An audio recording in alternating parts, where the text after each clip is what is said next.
Bueno, nik uste dut ikuskizunaren eduki nagusiak esan da daudela. Neri behar bada dagokit honen markoa ipintzea, ez da? Agintaldi honetan, Eusko Jaurlaritzaren lehentasunetako bat izan da, gure herriaren kanpoko irudia sustatzea eta irudi hori kanpora edatzea. Kanpora begira gaudenean, herri bezala gehienetan ekonomia hitz egiten da, industria hitz egiten da, batzutan turismoaz, baina agintaldi honetan Jaurlaritzaren erabakia izan da, ezaugarri horiekin batera kultura izatea gure erakusgarrietako bat eta gure mamietako bat kanpora begiratzen dugunean eta kanpora ateratzen garenean.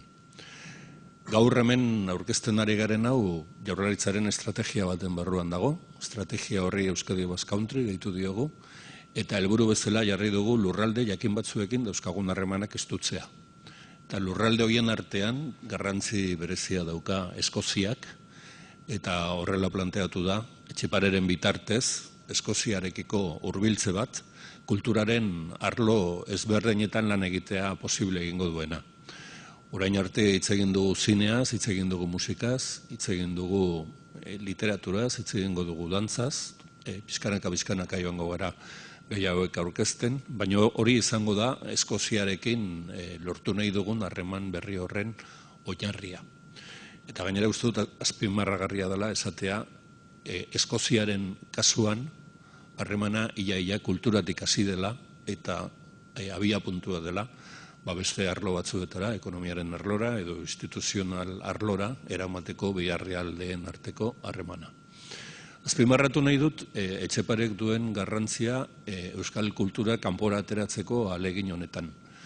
Nahi dugu Etxepare izatea euskal sortzaileek, euskal idazleek, dantzariek, musikariek edo antzerkia egiten dutenek izango duten bidelagunik eta aliaturik hoberena kanpora begira proiektuak aurkezten dituztenean eta kanpoan erakutsi nahi dituztenean. Eta ahalegin hori egiten ari da Etxepare. Eta azpimarratuko nuken, neurri batean esan da dagoen arren, eta bereziki dantzari buruz egiten ari garen ekimen honetan, joan etorriko ekimen bat dela.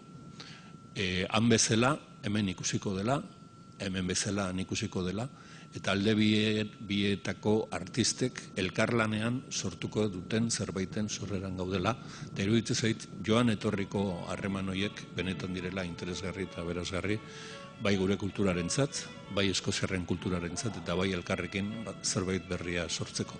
Europa zerbait izango bada, bertan dauden herrialdeen, kulturen, hizkuntzen eta sentimentuen arteko elkarbizitzaren ondorioa izango da, eta guk hemendik abia puntu bat edo ekarpen txiki bat egin nahi diogu Europako elkarbizitza horri.